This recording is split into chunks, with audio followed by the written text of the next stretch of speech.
La vie devant soi sur Europe 1. Isabelle Quenin. Et comme tous les après-midi, on termine l'émission avec Anne Cazobon. Le mercredi, c'est le jour des petits. Et les petits qui sont parfois un peu démunis. Oui, démunis devant ce qu'on leur dit. Parce que tout bonnement, parfois, ces petites personnes et nous, on ne se comprend pas. Oui, parfois vous poussez la porte de la chambre de Nathan, 4 ans, et vous avez l'impression d'avoir multiplié votre compte Air Miles par 2. Plus besoin d'aller à l'autre bout du monde pour ne pas se comprendre. Parfois, l'inconnu est au bout du couloir, derrière la porte, juste en face de celle de la salle de bain. Ça fait des heures que vous hurlez à votre fils de ranger sa chambre et rien ne se passe, rien ne bouge. Sauf que si la chair de votre chair ne comprend pas qu'il faut remettre toute la famille Playmobil, mais aussi la belle famille, les pièces rapportées, les valeurs ajoutées dans le coffre à jouets, ça n'est pas pour vous faire suer. Non, il ne l'a pas cette case-là. Votre enfant ne se fiche pas de vous. C'est tout simplement qu'il ne sait pas comment faire. Ça marche pour Nathan, 4 ans, perdu devant son bateau pirate, mais aussi pour Théo, 14 ans, hagard, devant le bac à linge sale et la machine à laver, à se faire hurler dessus pour qu'il gère enfin son linge tout seul.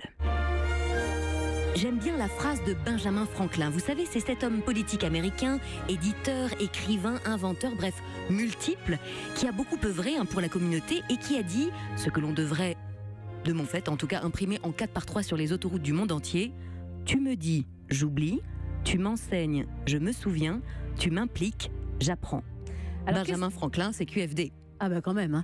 C'est un beau modèle. Qu'est-ce qu'on peut faire pour impliquer davantage son enfant dans une tâche quotidienne? Et là, j'avoue que Cécile Pivot, qui est maman, comme moi, attend vraiment ce que vous allez nous dire, Anne, parce que lui expliquer le linge sale, on l'a fait souvent, tout le temps, énormément, incessamment. Alors moi, j'aime bien le livre 1, 2, 3, je me mets à l'éducation positive de Véronique Massier-Jacques aux éditions Erol, qui nous rappelle quelques étapes pour un apprentissage pas à pas, step by step, comme disent les Américains dans leur pays et dans leur langue. Et parce qu'il est question d'éducation positive, il se pourrait bien que l'on évite de perdre quelques cordes vocales au passage ou quelques caissons d'énergie. L'apprentissage se fait donc en 5 étapes. La première étape, c'est celle où il va falloir mouiller la chemise, où il va falloir retrousser les manches, puisque l'étape 1, c'est celle où je montre à mon enfant. Éventuellement, il va falloir se pencher, se mettre à 4 pattes, montrer, répéter, recommencer. La deuxième étape, c'est celle où je fais, certes, mais avec l'aide de mon enfant. Il porte le seau de Lego et je ramasse un petit peu. Bref, lui fait sa part de colibri. Troisième étape, c'est l'enfant qui fait avec mon aide, ce qui n'est pas la même chose. En gros, c'est vous qui tenez le seau de Lego et votre enfant qui ramasse aux 4 coins de la pièce. Étape numéro 4, je regarde mon enfant faire, je me tiens à disposition s'il a besoin d'un coup de main. Ça marche aussi pour notre ado, toujours perdu devant le programme de la machine à laver à sélectionner. Et puis l'étape 5, également appelée l'étape des doigts de pied en éventail ou l'étape du repos du guerrier, c'est l'étape du « je laisse faire mon enfant », l'étape de l'autonomie. Vous savez, c'est le moment dans ces films américains où les équipes de la NASA se congratulent, se sautent dans les bras parce que la mission a enfin réussi.